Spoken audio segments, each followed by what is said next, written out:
தாவிக எம்எல்ஏவிடம் குதிரை பேரம் நடத்திய வழக்கில் கைது செய்யப்பட்ட 20 ஜாமீன் கோரிய வழக்கு தொடர்பாக காவல்துறைக்கு உத்தரவு பிறப்பிக்கப்பட்டிருக்கிறது.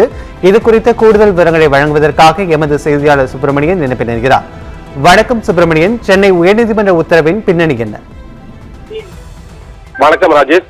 ஊத்தங்கரை தமிழக வெற்றி கழக எம்எல்ஏ இளையராஜாவிடம் குதிரை பேரம் நடத்தியதாக பதிவு செய்யப்பட்ட வழக்கில் கைது செய்யப்பட்ட கார்த்திக், ரமேஷ் ஆகியோர் ஜாமீன் கோரி சென்னை உயர்நீதிமன்றத்தில் மனு தாக்கல் செய்துள்ளார். இந்த மனு இன்று விசாரணைக்கு வந்தது. இந்த வழக்கு தொடர்பான முதல் தகவல் அறிக்கையிலோ புகாரிலோ தங்கள் பெயர் இடம்பெறவில்லை என்றும் தங்களுக்கு எதிராக எந்த குற்றச்சாட்டுகளும் இல்லை எனவும் தெரிவித்துள்ளனர்.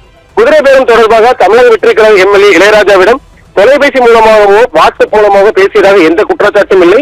பின்னர் நடத்திய விசாரணையின் அடிப்படையில் தங்கள் பெயர் சேர்க்கப்பட்டுள்ளதாகவும் விசாரணைக்கு அழைத்து நோட்டீஸ் அனுப்பாமல் சட்ட விதிகளை பின்பற்றாமலும் காவல்துறை தங்களை கைது செய்வதாக அந்த மனுவில் குறிப்பிட்டுள்ளனர். ஏற்கனவே தங்களது வாக்குமூலங்கள் பதிவு செய்யப்பட்டுள்ள கைபேசிகள் மற்றும் பறிமுதல் செய்யப்பட்டுள்ள நிலையில் தங்களை காவலில் வைக்க எந்த அடிப்படையும் இல்லை என்பதால் தங்களுக்கு ஜாமீன் வழங்க வேண்டும் எனவும் அந்த மனுவில் கோரியுள்ளனர்.